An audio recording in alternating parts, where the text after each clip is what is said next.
Hi, this is Rick, Vintage Oddball Cards. Today I'm going to show you some gum cards, G-U-M, gum cards, not gun cards, but gum cards.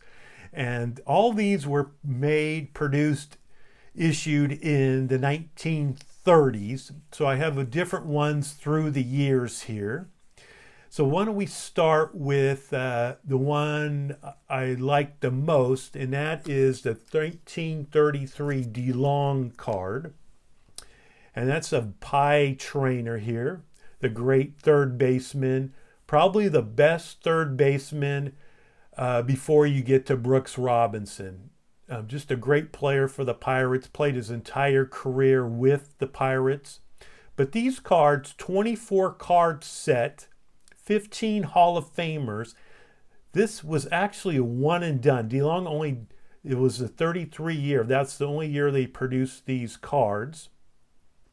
Just fantastic looking, rather expensive, kind of rare cards too. On the back, it gives you some tips, batting tips or fielding tips. So that's the 1933 DeLonghi pie trainer. Key card would be the Lou Gehrig, which is rather expensive. Next here we have the Tattoo Orbit, 33 Tattoo Orbit. Day Blue Jacket 66 has an incredible set of these in high grade, which is pretty tough to do because very thin stock, definitely rare compared to the Gowdy cards. And then that's kind of weird on these cards is there's no advertisement for the company. And then the back, kind of generic here, gives you little highlights of Kiki here. So that's 1933 Tattoo Orbit. All right, next, as we all know, crazy times. I do not have a 1933 Gowdy with me where I am right now. I do have high-end Gowdies, 33 Gowdies, but they're at my safety deposit box, and I can't get to my safety deposit box because my branch office is closed right now. So what I do have here is a reprint of a Lou Gehrig 33 Gowdy, and you can see it's actually a pretty good reprint of him. So that's what they look like. Now you would have the T206. The 52 tops, and then you probably would have for a vintage set would be the 33 Gowdies. And this was the first time that baseball cards or gum cards produced or used baseball cards to promote their products. So there's the front and the back, kind of looks like that.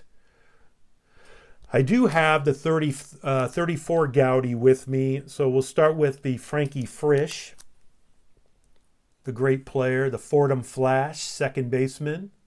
And you can see down below here would have Lou Gehrig says. I always thought that was cool, younger, to say, hey, I got a Lou Gehrig card. These are blue, as you see. And now the National League would have like Chuck Klein says. And on the back, it would have some information about the player, supposedly that Lou Gehrig wrote. Most likely a ghostwriter wrote these. I hear maybe his agent did these. I also have the great Bill Terry, Giants first baseman. I believe he has the record for the last National League player to hit 400 for a season. Great player. And on the back, you can see again kind of what it looks like. Next is this is actually the set that Diamond Stars, the 34 Diamond Stars, kind of looks like the 2020 Topps 2020 that's out right now.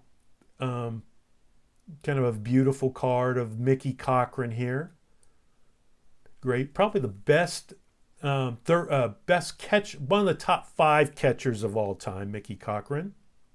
Beautiful card, love this. They were made by the National Chicle Company, who made chiclets.